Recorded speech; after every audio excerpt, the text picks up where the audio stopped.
Well, hello, everybody. Dr. Ron Oberstein, president of Life Chiropractic College West, and I am excited to bring to you another Life West leadership line. Today is going to be a little bit different. As you can see, I have my wife, Dr. Mary, with me, and I don't know how to say this. I guess, they've been asking me for a while, why don't you be interviewed?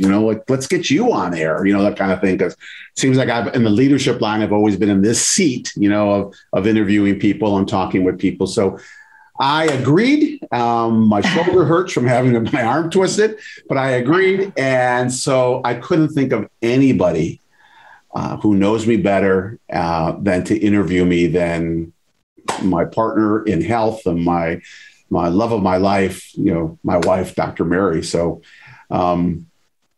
Mary, I'm going to pass the mic over to you. So now you could be in the seat, right? I like it. And I'm all yours. I'll just kind of go, okay, here I am. Okay, good. Are you nervous? No. Okay,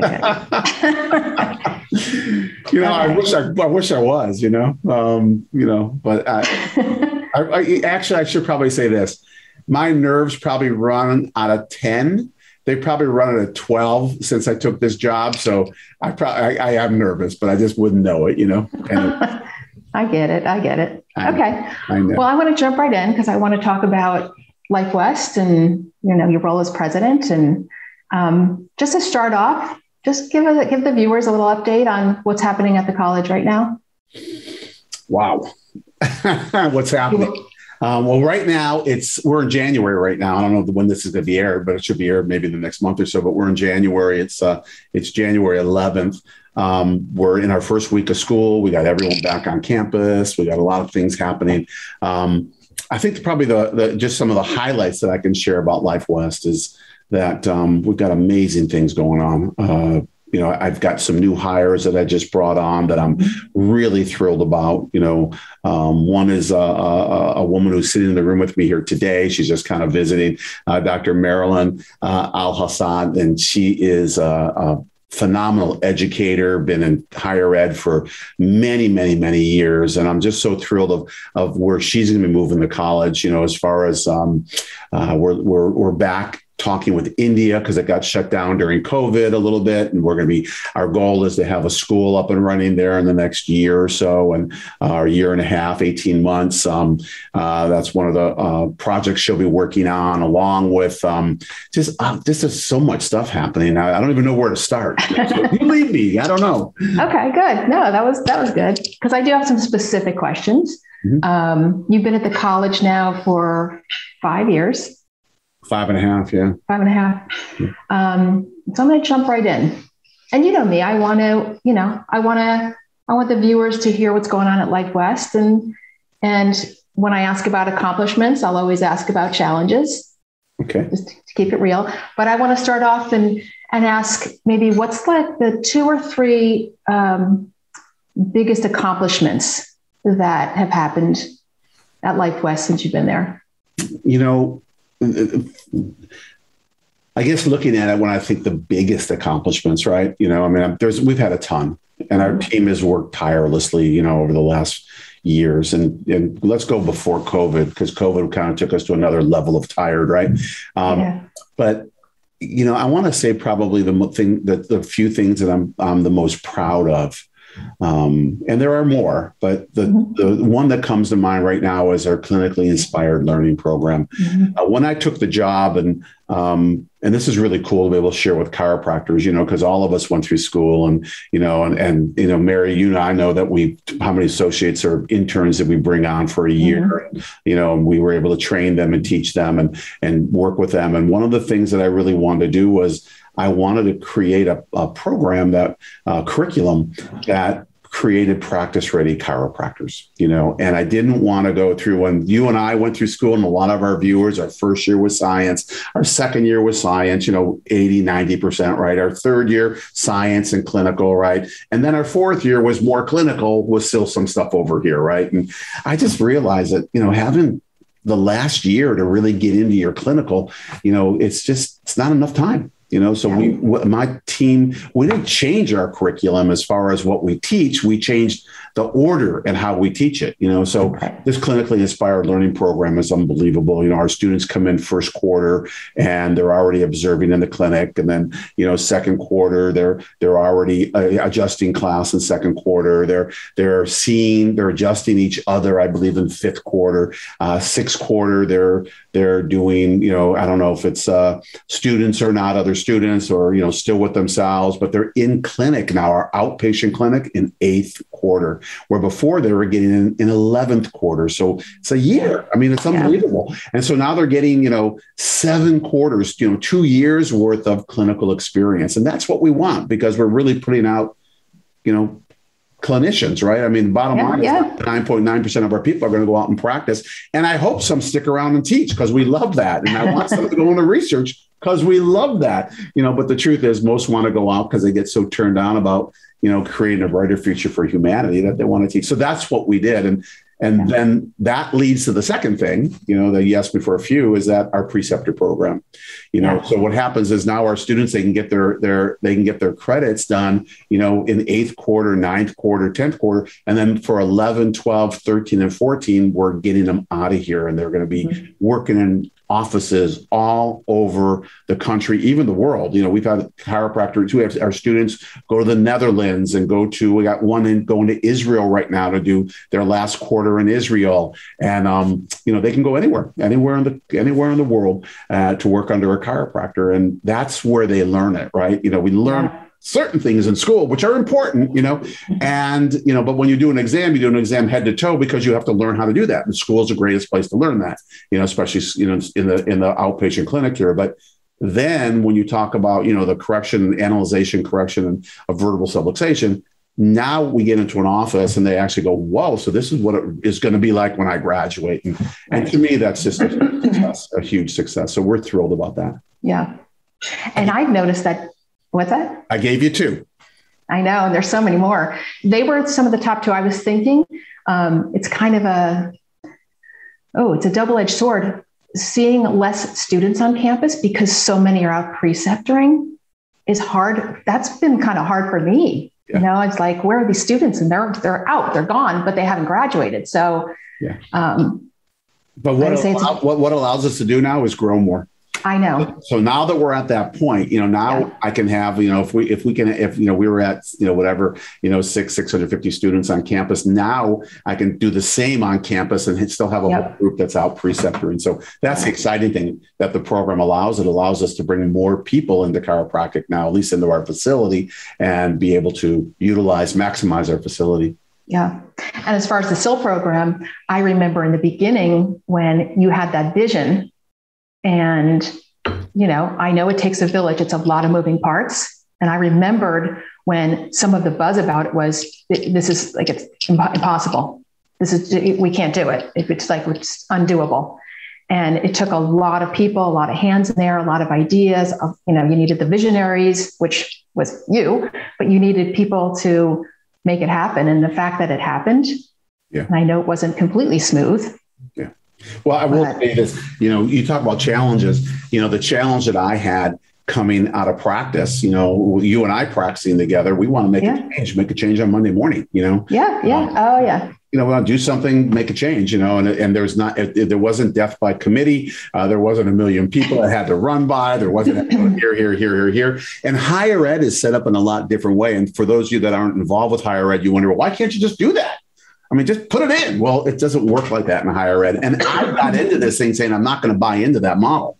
I'm not going to buy into the model that it's got to go through 1,000 different people. But wait a minute. Then we have something called shared governance. And we have, there has to be, I'll throw the buzzwords out, collaboration. And there does, there has to be buy-in. But the truth is, the cool thing right now in higher ed is that it's moving out of that draconian model of, takes forever to change a class, and it's really moving into the people who are surviving right now in higher ed are the people who can turn on a dime and make things happen, right? Right now, there's more schools closing.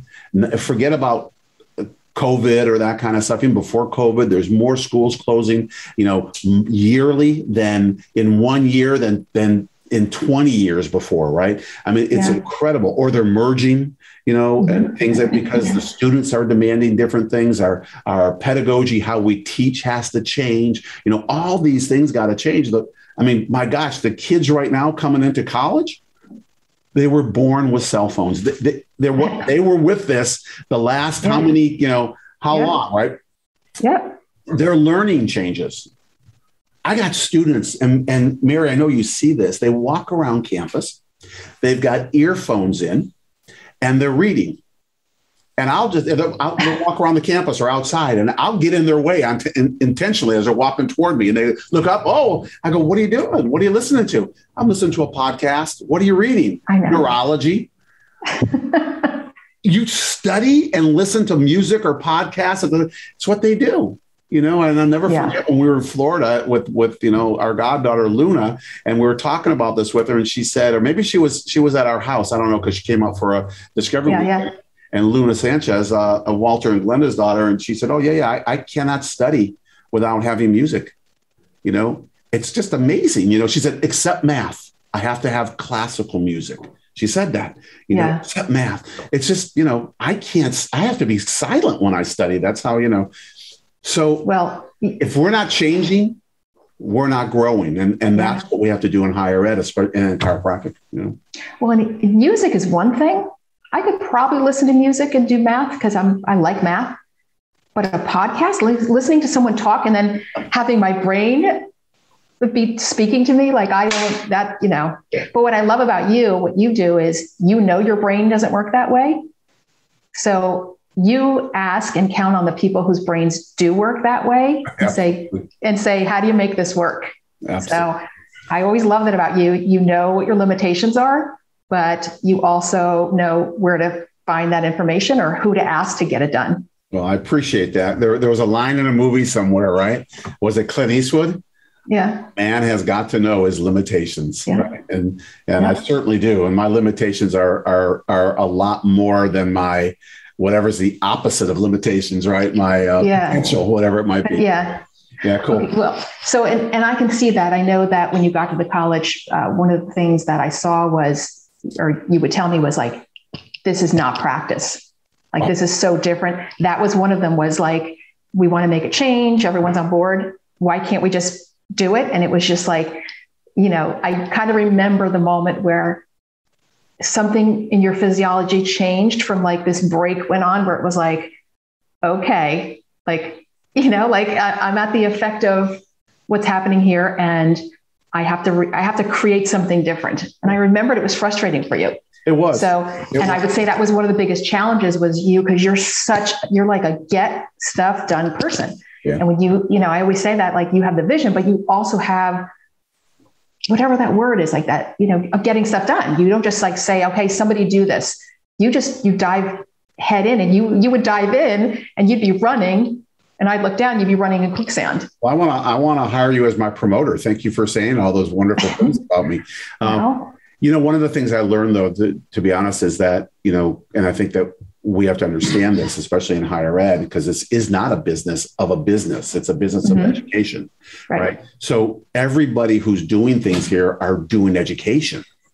Yeah. So they're all about education. So then when I come in and say, okay, but we want to do this, and they'll embrace it, but they're still got their education job going on. And that's that's the difference between a business where people are geared toward business, right? And that's where we have to shift the model a bit. And we've done a really good job here. Done a really good job, but. Okay. Well, I want to stick on this comment because that was one of the challenges. Tell me some other challenges. What are some of the biggest challenges you've faced, being the president of the college and what you've seen? Yeah, I think the biggest challenge I face is probably internal within me, that I love chiropractic and I love what chiropractic can do for the world. And, you and I can eat, sleep, and drink chiropractic, and we have a good balance. We do our vacation, our family, but we're so passionate about this thing called chiropractic that one of the, probably the hardest thing for me is wanting so much for our students, wanting to create this generation of chiropractors who are going to be exquisitely unbelievable, like just being just amazing chiropractors. Right. And we're getting there, but it just doesn't happen overnight, And so that's probably the biggest, when I look at the challenge or disappointments or whatever the word would be, my goal is that when I leave this seat, that we've got that perfected, and it takes time. You and I get that. I truly get that. You don't birth a baby and then they're playing in the NBA the next day, right? But it's like I just have this drive that I don't want to wait. Like people need it now. That kind of thing. Yeah. And that's my stuff. So that's where I've got I've kind of put a governor on the engine a little bit to slow it down on that level and make sure that everything, and also realizing, I can't expect people to run with me, because of where it's like being in practice. If you remember when we started practice, we could blow through, chiropractic assistants very quickly because, just moving. Okay, let's get to this next level. Let's get to this next level. Right. And moving. And they're like, whoa, slow down, that kind of a thing. Yeah. Good. I like that. Not what I thought how you're going to answer, but. Well, what, tell me what you thought I was going to answer, because you know me better than I know myself. So. Oh boy.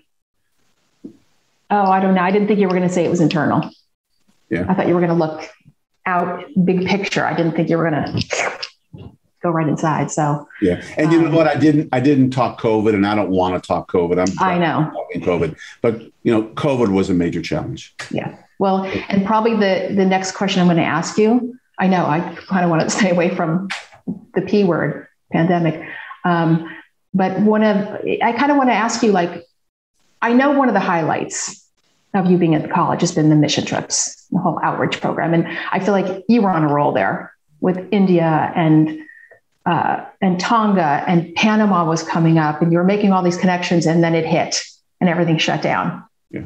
So, and it's a buzzword. I mean, I can't walk through the hall without a student coming up asking, when's the next mission trip? And, am I going? And can they go? And so, and I know you were just recently in Mexico City. So can you speak a little bit about what happened in Mexico City? Yeah. Listen, I mean, I could have included the service trips, and I should have, in the highlights of what we do, because I really hope that that's part of my legacy. Mm-hmm.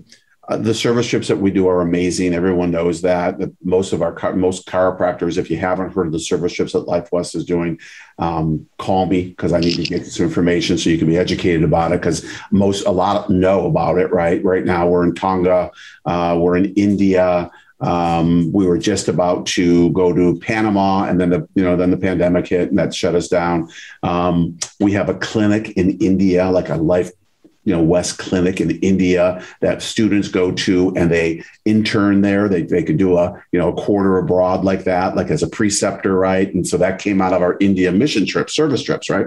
And then Tonga, just about to open our clinic there, and couldn't get there because we were going to end of March, and the pandemic hit and everything shut down. But we're on track to go back. Panama, same thing. In March, we were supposed to do our first trip there, and it got shut down. So we'll wait for that to come back. But I just got back in December. It was December. Yeah, December, from Mexico City. I got a call, got a connection, actually through Kevin Jackson, and who's just what a sweetheart of a man, and a phenomenal chiropractor. And his daughter, Chloe, is in school here. And Kevin and I were talking, and we always talk. And he said, hey, I got this guy in Mexico I want you to meet. And so I ended up talking to him, and he said, hey, what about these? His name is Mike Lopez, and Mike did some research. And Mike is an ex-football player, played at Stanford, and grew up in LA. Played at Stanford, and then he went on to coach, and he did internships with CFL teams and some American Football League teams, and then coached at Stanford, of course, and then coached for the Steelers. And then he took American football to Mexico to really kind of blow it up there, and has been doing a phenomenal job. You can't go through Mexico City with nobody. Everyone knows who he is. He's just great. And he calls me, and we start talking, and we talk about, well, can we bring a service trip here? I said, why not? So when I was just there, I was there, 18 hours maybe in Mexico City? I don't know, maybe less than 24. And I met with, in one room, one table, I met with the president of the largest university in all of Mexico, public university. I think they have 250,000 students. I met with governors, and there were mayors of different cities throughout Mexico City, and health officials and all this stuff. And we were there to talk about Life West bringing a service trip. And I mean, 5 minutes in, they're like crying, and they're like, "Oh my God, we want this," and they're doing it, and now they're doing it. They're actually meeting in subgroups, and we're going to do this thing. We're going in the last week of March, or first week of April, last week of March. I think that is 1 week, and we'll be going to do our first service trip there, and it's really thrilling because they are so on board, and they want to bring people, and they want to bus people, and we told them, like, whoever you bring is great, but you know what, you can bring millionaires, but we also want people from the barrio. We want people who haven't seen. They said you'll have it all, and they're taking care of it. And I'm telling you, it's going to be.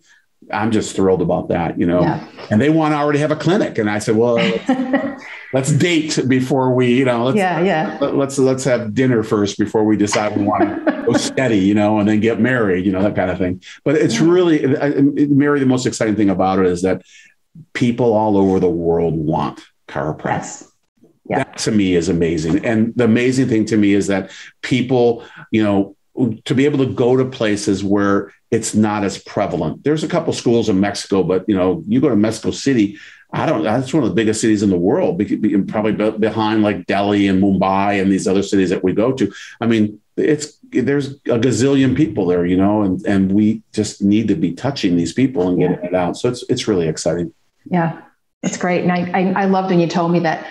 I think didn't you show them a video? Is that you showed them? That's where they were crying. I showed them the service video. If for our viewers, if you want to see it, just go on lifewest.edu, and it should be on the front page or somewhere around there, and you'll see this video. And it just shows the trips we're doing and what we're doing. And Coach Mike took the video and subtitled it, not the one on the website, subtitled it in Spanish.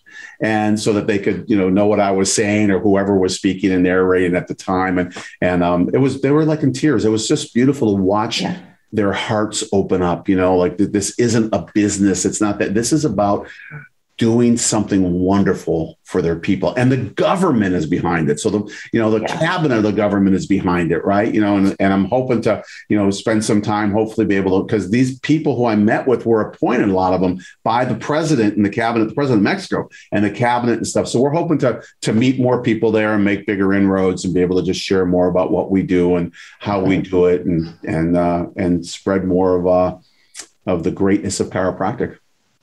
When I heard you talk about this trip specifically, about not only bringing students, of course, but having more chiropractors come on this mission trip. And I will say, for any chiropractor listening who's been in practice like I was before I did my first mission trip, I'd been in practice for like 25 years or something, going to these trips, you can't, like a video doesn't do it justice. Of all the times on the trips where you get goosebumps. But for me, it was almost like a rebirthing. And so I would say to any chiropractor out there who's been in practice, hasn't lost their passion, but just needs a bit of a rebirth. One day at a mission trip, we'll bring that back. Spend 4 days and your life changes. Absolutely. It gets you back into that service mode. It is. And you're in it in practice, though. That's what's wild. You're in it in practice, but it's different level. It's whole nother level. Yeah. I kind of equate it to this. I kind of equate it to when you go shopping with your money, you're going to be looking and saying, okay, what do I want to buy? What does it cost? How does that work? Yada, yada, yada, yada, yada. Yeah. When you go shopping with someone else's money, or there's no money involved at all, and you could just do what you do and do it from a place of giving, doing, loving, and serving, not about thinking. Yeah, that's the difference that I see. So we chiropractors, we'll put something on the bottom that come and join us. I mean, listen, you can come. We can hold as many people. If I need to get 30,000 people to see, if we take whatever chiropractors, they'll bring us 30,000 people. I mean, they'll bring us whatever we want. So the more people that go, the better. So please contact us if you're interested in and join Life West in the service that we do. And like you said, Mary, it's like a rebirth. It's a peeling, really. We peel the onion away, but they're going to literally just chop the onion, and just it's not going to be peeling. It's going to be just going to be gone. So Too soon to talk about Morocco. Yeah, probably, but we can talk about it a little bit, So we were just with the president of the largest college, ex-president. I think he's now the chancellor or emeritus, president emeritus of the largest institution in Morocco. And Mary and I, we just had dinner with him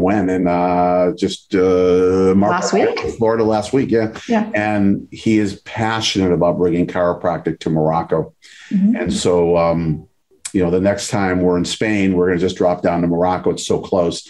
And we're going to go visit with him. And he wants to do service. I mean, when they hear what we do, everybody wants it. That's what I'm saying. The whole world wants it. Right. And it's beautiful. So it's a little too soon because we haven't really got there yet, but I know, but it's a great seed that's planted right now. So for all the viewers, put your intention on like watering that seed of Morocco and we'll get there too. Good.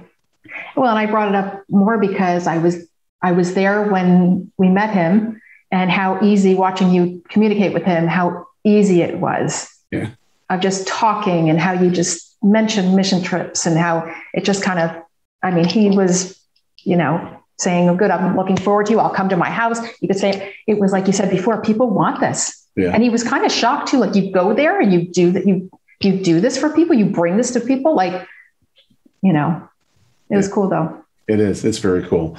Go.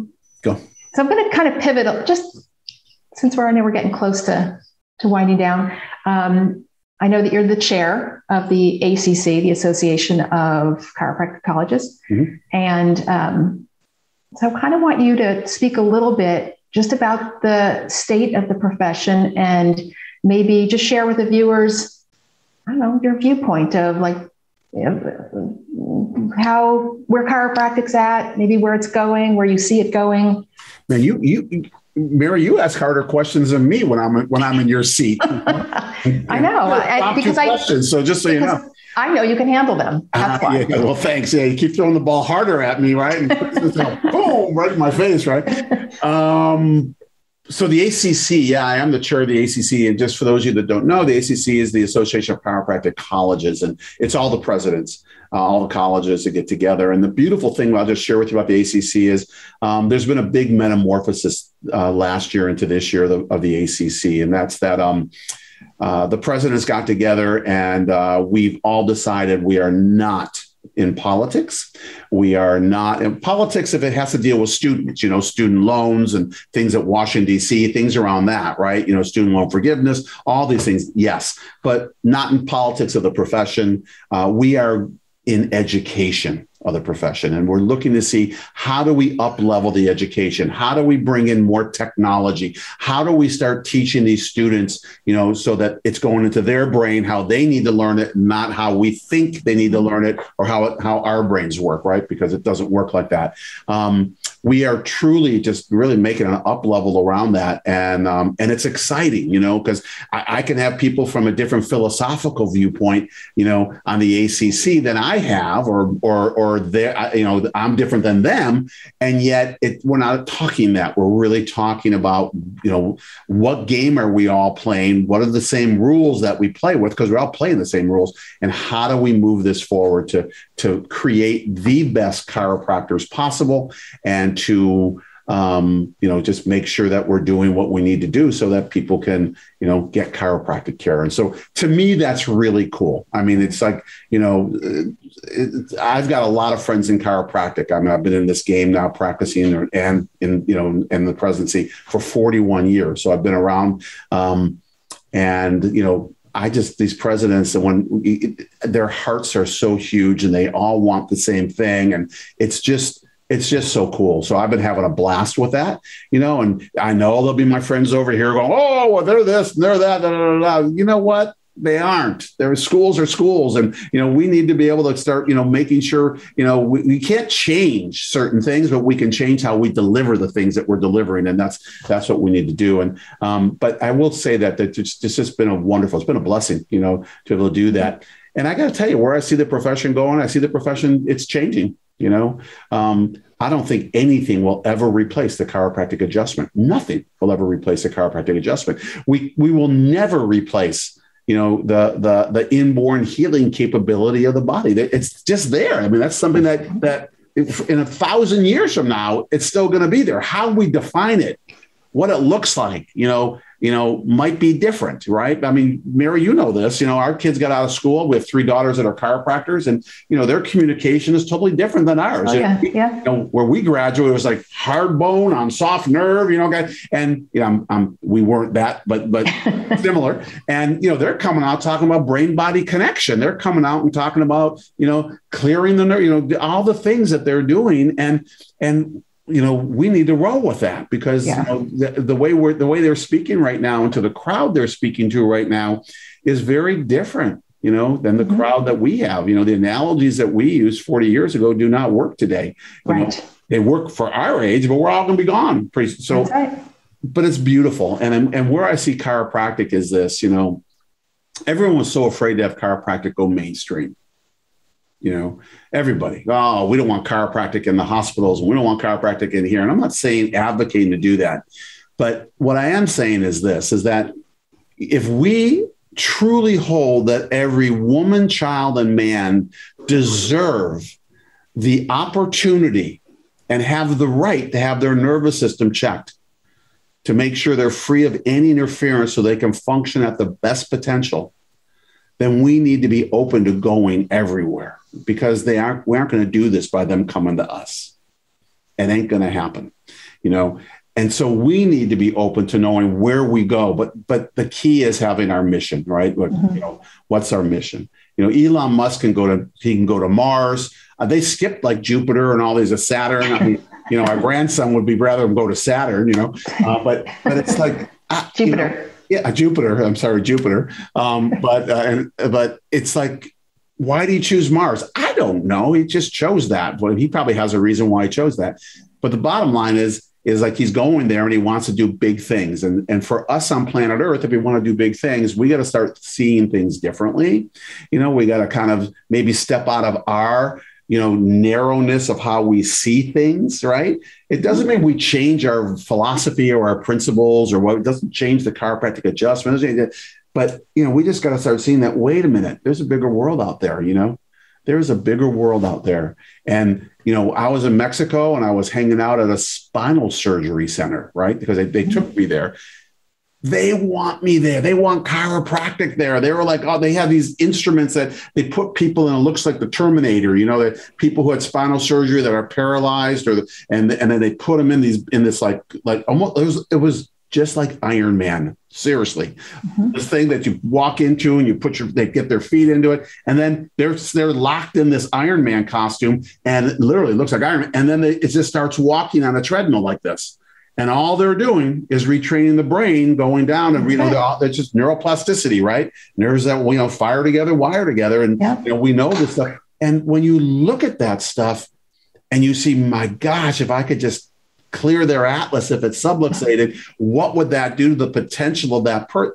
This is the places we got to start getting to, and with that, we need to start working with people. And there's so many people doing amazing things out there. Joe Dispenza, most of you guys know Joe, amazing healings that he's doing with just using the mind. And he's a chiropractor, and he understands chiropractic better than probably most people on the planet. And, but what they're doing through meditation and through this stuff, and, we got to tap into this stuff, and be able to use this as a mechanism of how we're working with the nervous system, right? and that all applies to our adjustment. Because, I guarantee you that, if you look at Joe Dispenza, and if he's got 1,000 people in a room meditating and they're doing all kinds of amazing stuff, if every one of those people, I'm not saying they aren't or they are, but if they're all clear, from Atlas down, right, and functioning, that what frequency or higher level would that take it? And this is where we got to start looking and seeing the things that we could be doing and start being more accepting, of what's out there, right, and really understand our place, and our place is huge. Our place is, that's the scary thing. Our place is everywhere. Yep. Chiropractic should be right at birth. It should be in the birthing room. Chiropractic, but we have to, go in the hospitals to do that, or in the birthing centers, or better yet, at a home birth, right? But we have to be able to just focus around that and be able to say, hey, we should be everywhere, because what we do affects everything. Be so much easier being a dentist, right? Oh, it's just a mouth. So much easier, right? Every 6 months or whatever, and then got something wrong, come in. But it's like, we are about enhancing the planet, the frequency of the body, and allowing people to function to the best of their ability. Therefore, healing the planet and raising our level of consciousness. And, what a job. Yeah. I'm sure what people will see is how passionate you get. Well, hopefully. especially when we talk about the future of chiropractic. Yeah, it's big. It's big. And I'm proud to be part of it, whatever part right now, until I jump off the diving board and start swimming in the pool, I'm proud to be part of it. So great. Cool. Well, you ready to wrap up? Yeah. You want to throw the mic back at me? I'm going to throw the mic back at you. All right. Well, then I'll sit in the MC seat, I guess. Whatever it is. Thank you, Mary, for spending the time and for interviewing me. I was reluctant to do this, and it's hard to move out of that seat and then jump out. But anyways, to our viewers, I want to thank you for listening. I hope you got something out of what I said today. Usually our guests drop tons of, pearls and really cool things. And I hope there's something that I said that stimulated you in some way. What I do want to share with you is, just never forget the bigness of chiropractic. And that means never forget the bigness of you. And when I say you, I'm not talking about your outside stuff. I'm talking about your inside stuff. Our ability to heal and our ability to become the greatest people, that we can possibly be to our potential is far greater than anything you've ever been taught or led to believe. So we've got to get into that mode. And maybe you got it if you're a chiropractor, but then it's teaching the other people and letting them know how great and wonderful they are on the inside. And that's what these life, leadership lines are about, is just bringing out the best that we can bring out in our profession. So thank you for being with us. We drop these every week or every 10 days. And then we drop a Life by Life West that Dr. Mary and I do, with more of a younger group, but they're good for everybody. And then we could continually bringing this, forward. So I love and appreciate you. Of course, I love you, Mary. Thank you for spending the time today with me. And everybody else, until we come back at you, we bid you adieu, and just keep sharing and allowing people to understand the greatness that's within them. Okay. Until we meet again. See you later. Bye.